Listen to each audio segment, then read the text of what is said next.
ಈಗಾಗಲೇ IPL ಶುರುವಾಗಿದ್ದು cricket ಪ್ರೇಮಿಗಳು ಸಂತಸದಲ್ಲಿದ್ದಾರೆ.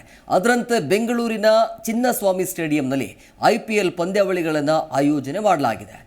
ಇದರ ಹಿನ್ನೆಲೆ IPL ಪ್ರಿಯರಿಗಾಗಿ ಮೆಟ್ರೋ ಅವಧಿ ವಿಸ್ತರಣೆ ಮಾಡಿ BMRCL ಆದೇಶ ಹೊರಡಿಸಿದೆ. ಹಾಗಾದರೆ ಎಷ್ಟು ಗಂಟೆಯವರೆಗೆ ಮೆಟ್ರೋ ಇರುತ್ತೆ, ಏನೇನು ಸೌಲಭ್ಯ ಇದೆ, ಎಲ್ಲ ಡೀಟೇಲ್ಸ್ ನಿಮ್ಮ ಮುಂದೆ.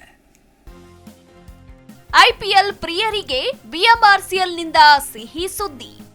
ಈಗಾಗಲೇ IPL ಶುರುವಾಗಿದ್ದು ಕ್ರಿಕೆಟ್ ಪ್ರೇಮಿಗಳು ಸಂತಸದಲ್ಲಿದ್ದಾರೆ. ಅದರಂತೆ ಬೆಂಗಳೂರಿನ ಚಿನ್ನಸ್ವಾಮಿ ಸ್ಟೇಡಿಯಂನಲ್ಲಿ ಏಪ್ರಿಲ್ 15, ಮೇ 4, 12 ಹಾಗೂ 18ರಂದು IPL ಪಂದ್ಯಾವಳಿಗಳನ್ನು ಆಯೋಜನೆ ಮಾಡಲಾಗಿದೆ. ಈ ಹಿನ್ನೆಲೆ IPL ಪ್ರಿಯರಿಗಾಗಿ ಮೆಟ್ರೋ ಅವಧಿ ವಿಸ್ತರಣೆ ಮಾಡಿ BMRCL ಆದೇಶ ಹೊರಡಿಸಿದೆ. ಪಂದ್ಯದ ವೇಳೆ ಮೆಟ್ರೋ ಸಂಚಾರದ ಅವಧಿಯನ್ನ ಮಧ್ಯರಾತ್ರಿ 11:30ರವರೆಗೂ ವಿಸ್ತರಿಸಿದೆ. ಮೆಟ್ರೋ ನಿಲ್ದಾಣಗಳಲ್ಲಿ ರಿಟರ್ನ್ ಪೇಪರ್ ಟಿಕೆಟ್ ವಿತರಣೆ. ಇನ್ನು ಮೆಟ್ರೋ ನಿಲ್ದಾಣಗಳಲ್ಲಿ ರಿಟರ್ನ್ ಪೇಪರ್ ಟಿಕೆಟ್ ವಿತರಣೆ ಕೂಡ ಲಭ್ಯವಿದ್ದು, ಪಂದ್ಯದ ವೇಳೆ ಮಧ್ಯಾಹ್ನ 2 ಗಂಟೆಯಿಂದ ಎಲ್ಲಾ ನಿಲ್ದಾಣಗಳಲ್ಲಿ ₹50 ಪೇಪರ್ ಟಿಕೆಟ್ ಸಿಗಲಿದೆ. ಕಬ್ಬನ್ ಪಾರ್ಕ್ ಮತ್ತು MG ರಸ್ತೆ ಮೆಟ್ರೋ ನಿಲ್ದಾಣದಲ್ಲಿ ಪೇಪರ್ ಟಿಕೆಟ್ಗೆ ವ್ಯವಸ್ಥೆ ಮಾಡಲಾಗಿದೆ. ಇನ್ನು ಪೇಪರ್ ಟಿಕೆಟ್ ಪಡೆದು ಎಲ್ಲಾ ಮೆಟ್ರೋ ನಿಲ್ದಾಣಕ್ಕೆ ಪ್ರಯಾಣ ಬೆಳೆಸಲು ಅವಕಾಶವಿದೆ.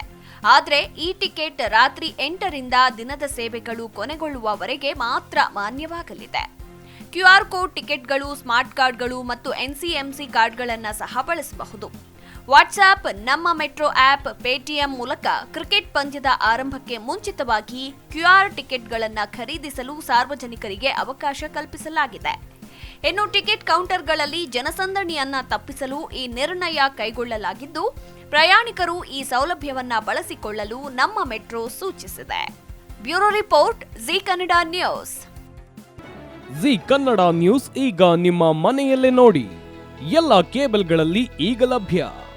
ಸನ್ Direct 292, Jio TV 1334, U digital 162, city cable 51, GTPL 17, Abhishek cables 821, rock line telecommunication 51, Shri Basaveshwara number 60, Vinayaka digital number 53, in digital number 896ರಲ್ಲಿ.